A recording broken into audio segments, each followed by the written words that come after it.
Assalamualaikum warahmatullahi wabarakatuh. Perkenalkan, nama saya Dewi Stikaye dengan BP 20101084-2011. Di sini saya akan menjelaskan atau menjawab tugas dari mata kuliah pengantar statistik sosial. Soalnya yaitu, seorang mahasiswa bernama Cantik Jelita ingin meneliti tentang pengaruh biaya promosi terhadap volume penjualan pada perusahaan jual beli sepeda. Dengan ini didapat variabel dependen Y adalah volume penjualan dan variabel independen X adalah biaya promosi. Analisislah data penelitian di atas menggunakan bantuan SPSS dengan alat analisis regresi linear sederhana. Berikut jawabannya di tutor. Baiklah, di sini saya akan menjelaskan bagaimana cara mengerjakan soal dari mata kuliah pengantar statistik sosial. Pertama, kita buka aplikasi SPSS-nya terlebih dahulu.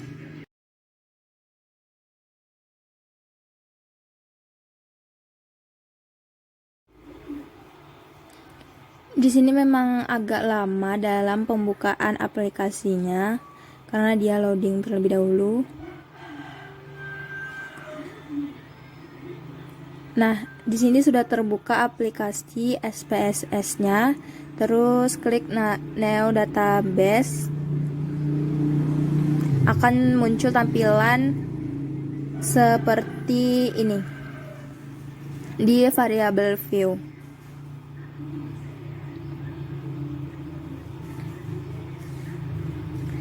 Di variable view ini di name kita ketik X dan Y.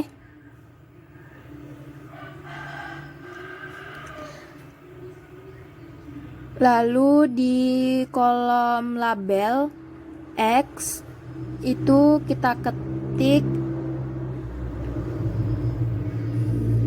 biaya produksi.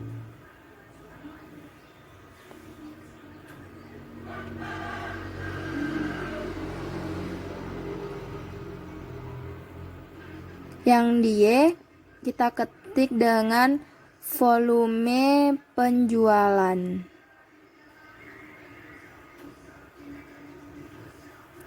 Lalu kembali kita klik data view yang di bawah, akan muncul tampilan seperti itu. Kita copy soal tadi, data yang ada 20.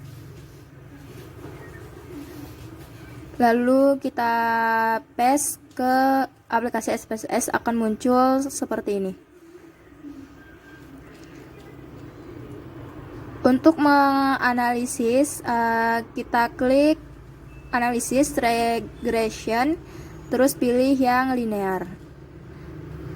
Biaya promosi kita letakkan ke variabel independen. Dan volume penjualan kita letakkan di variabel dependen. Lalu klik OK, maka otomatis akan muncul seperti ini, regression dari linear sederhana. Baiklah, selanjutnya akan saya jelaskan ke tutorial berikut.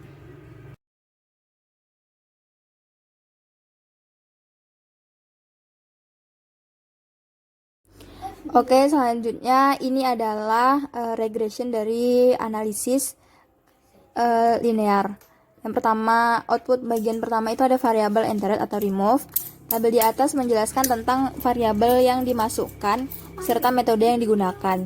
Dalam hal ini, variabel yang dimasukkan adalah variabel biaya promosi sebagai variabel independen dan volume penjualan sebagai variabel dependen, serta metode yang digunakan adalah metode enter. Kedua, atau disebut dengan model summary, label di atas menjelaskan besarnya nilai korelasi atau hubungan R, yaitu sebesar 0,506. Dari output tersebut diperoleh koefisien determinasi atau R-square sebesar 0,256 yang mengandung pengertian bahwa Pengaruh variabel bebas terhadap variabel terikat partisipasi adalah sebesar 25,6%. Output bagian ketiga atau disebut dengan ANOVA. Dari output tersebut diketahui bahwa nilai F hitung sama dengan 6,182 diketahui dengan tingkat signifikasi sebesar 0,023 atau kecil dari 0,05, maka model regresi dapat dipakai untuk memprediksi variabel partisipasi, atau dengan kata lain, ada pengaruh variabel thirst X terhadap variabel partisipasi Y.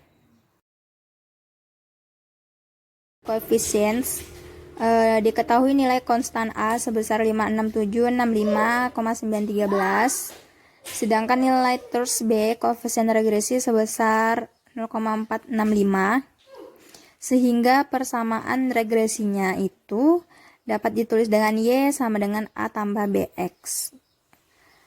Y A-nya itu 56765,913 ditambah 0,465 X. Baiklah, ini adalah kelanjutan dari persamaan yang sebelumnya. Persamaan tersebut dapat diterjemahkan. Yang pertama itu konstanta sebesar 56765,913 mengandung arti bahwa nilai konsisten variabel partisipasi adalah sebesar 56765,913. Yang kedua, koefisien regresi X sebesar 0,465 menyatakan bahwa setiap penambahan 1% nilai biaya promosi, maka nilai volume penjualan bertambah sebesar 0,465. Koefisien regresi tersebut bernilai positif, sehingga dapat dikatakan bahwa arah pengaruh variabel X terhadap Y adalah positif. Maksud di sini adalah karena angkanya positif. Yang kedua, selanjutnya itu pengambilan keputusan dalam uji regresi sederhana. Yang pertama, berdasarkan nilai signifikasi dari tabel convenience, diperoleh nilai signifikasi sebesar 0,00 kecil dari 0,05, sehingga dapat disimpulkan bahwa variabel biaya promosi X berpengaruh terhadap variabel volume penjualan Y. Yang kedua, berdasarkan nilai T, diketahui nilai T hitung sebesar 2,4867 T tabel, sehingga dapat disimpulkan bahwa variabel biaya promosi X berpengaruh terhadap variabel volume penjualan Y. Cara mencari T tabel itu, T tabel sama dengan A per 2 dibagi N kurang K dibagi 1, masukkan angka 0,05 bagi 2 dibagi 20 kurang 1 kurang 1, maka akan mendapatkan hasil akhir 2,101. Baiklah, itulah tadi yang dapat saya jelaskan. Semoga teman-teman mengerti. Saya akhiri dengan Assalamualaikum warahmatullahi wabarakatuh.